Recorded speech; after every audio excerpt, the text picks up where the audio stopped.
Here we are again. It is Tips and Tricks on Tuesday at 2 o'clock here at Be So Creative. I'm going to hand the board right off to Becky. Awesome. Today, Marco, come on down and see some of these fabrics that we have. It is unusual for a quilt shop to carry knits, but these were so soft, so drapey, and so yummy, we just couldn't help ourselves. And so if you haven't come to the store to pet these yet, you really should, because they are scrumptious. In fact, we've got this nice top right here that Ellen built so that she could wear it, but also is kind enough to share it with the shop. And it occurred to me that maybe some of us don't know how to begin to approach knits. So let's look a little bit at what Ellen's got going on here in her construction. I want you to look at the seam right in here. This very professional seam is brought to you by a serger. And while sergers are really awesome, some of us do not yet own one. So I wanted to walk us back and forth through some of the options available to us. So give me just a second and we will pull these guys out of the way so that I can show you what we have available here. Okay, lots of us begin with a beginner machine. And on that beginner machine, you will notice there are no serging stitches. That's because it's not a serger. There is a difference, and we'll talk about it just a little bit. But what I want you to know is that if I were to use this classic straight stitch, whether it's in the A position or the B position, it is going to make a straight line. The stitch is going to go in, is going to come right back out again, and that is going to be really beautiful for constructing quilts and sewing on regular stable fabrics. But if I were to put that on my hem or in my armhole and I stretch with my knit, the knit fabric will give and those stitches will pop. So if this is your machine and you have the straightforward palette of stitches available to you, this is the one that you're going to want to choose, this G. What we're looking at is, do you see the space right in between here? So this straight part of the stitch is going to give me my clean line on the hem. And then the stitch jumps out over here and comes back, leaving this little gap right there in the middle. That little gap actually is what allows the stitch itself to open and close, expanding as the knit moves. One of the reasons we really love to wear knit fabric is because it lets us move. But that means we need to choose a stitch that lets the fabric itself continue to move. So if you've got this kind of machine, this is the shape of the stitch that you're looking for. There is another stitch. Come on over here. I want to show you these guys over here. So as you level up, like, you will clearly don't have to jump all the way up to a 590 if that's not where you want to be. But when you start getting into options like these guys, here's our basic straight stitch, and I just want to go ahead and show you what that's going to do. So here's my beautiful stretchy knit that's going to be so comfy, and when I move my arms it's going to move with me and all of that stuff. I'm just working on a regular straight stitch, and I want you to observe how the fabric is actually going in under the machine, and I want you to observe the quality of stitch. Can you see this little ripple that's forming up on top? The Bernina just lifted its foot to break the spell of that ripple, but other machines would just keep pushing it. And it is not a problem with the machine, it's a problem with the stitch itself. So do you see how it's rippling? That ripple is a consequence of having those stitches actually push the knit fibers away from each other. And then when I put it on over my head, I have now broken my stitches. I have no more seam. I may be undressed. Oh! Don't do it, guys, don't do it. So here we've got, back up to the screen, here we've got that same stitch that I showed you on our other little machine. And you will notice that it's going to feed through. I'm getting less of the ripple built up here. And things are moving through a lot more smoothly. And now, when I lay it down, let me cut off the surged part for you. Okay, when I lay it down, we're a lot smoother. We have a lot less ripple. The gap that's built by that little zigzag stitch allows there to be room for me to move. See that? I have not broken my stitch. Everything is staying. So right there, that little point is able to move across. But when I open this guy up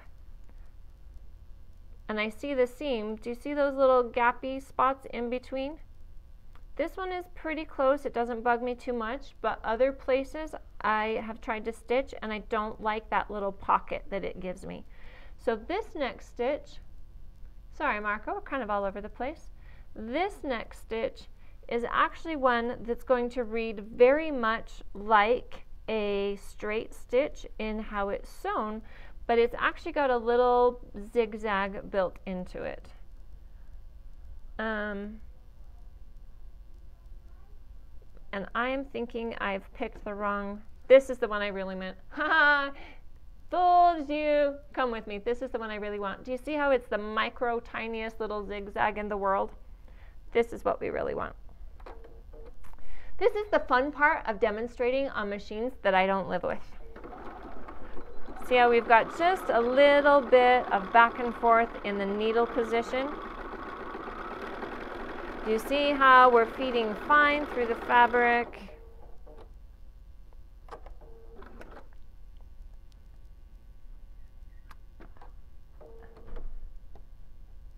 Okay.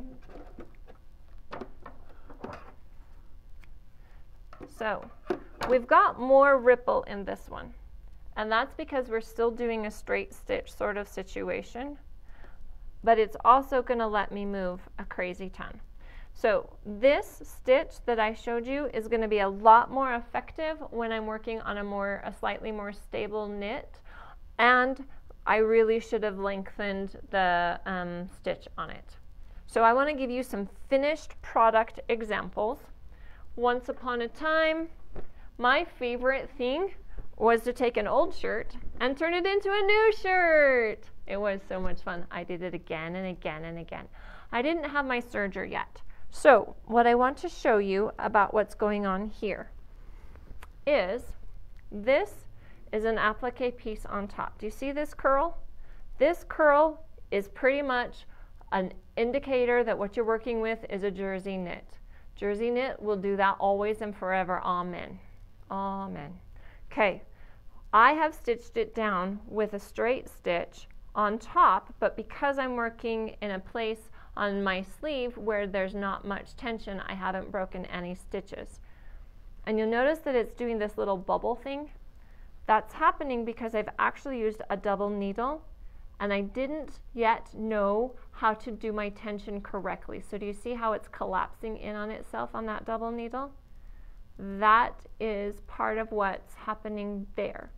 What's a double needle, Sandy? Well, I just happen to have one in my pocket. Haha! Double needles, just like these guys. A double needle is threaded just like a regular needle, sort of. In that, what we're going to do is I'm going to run a spool of, I'm going to change my needle. Let's just do it. Okay, going to take out my needle. Going to put my new needle in. The rules of the double needle are always make sure that there is room in your foot and in your needle plate for both of those needles to fit. So I'm going to have one spool of thread. So back up, Marco. I want us to know that we've got one spool of thread here, and then I would run a second spool here. They would come together and run through the machine just as if they were one thread until right here I would divide them. there's only one bobbin thread, and that's why on my shirt you're seeing, let's see if we can give you a better, I raided my closet for you guys this morning. Can you see that we've got this zigzag stitch going on in here? Let's find. That zigzag is the bottom, the bobbin thread jumping back and forth between both points on those needles. It gives me this nice double stitch. You can see on this one, I was much better with my tension, the way things needed to be, and so I have a much smoother finish. The double needle hem finish is a way to be able to mimic the cover stitch on our commercially made clothing. You can actually purchase a cover stitch machine here, which is so gorgeous, but if you're like, I'm just practicing, go ahead and practice with a double needle until you're for sure that that's the thing that you want to do. So, moral of the story is your stitch choices are this little jumpy guy that jumps back and forth, or your little, where did it go? The little back and forth. 11. Number 11. Thank you, Marco. Or the number 11. But my favorite way, now that I have met my serger friend, is the serger. Because it looks like this. Ready? Please notice how jiggity my edge is.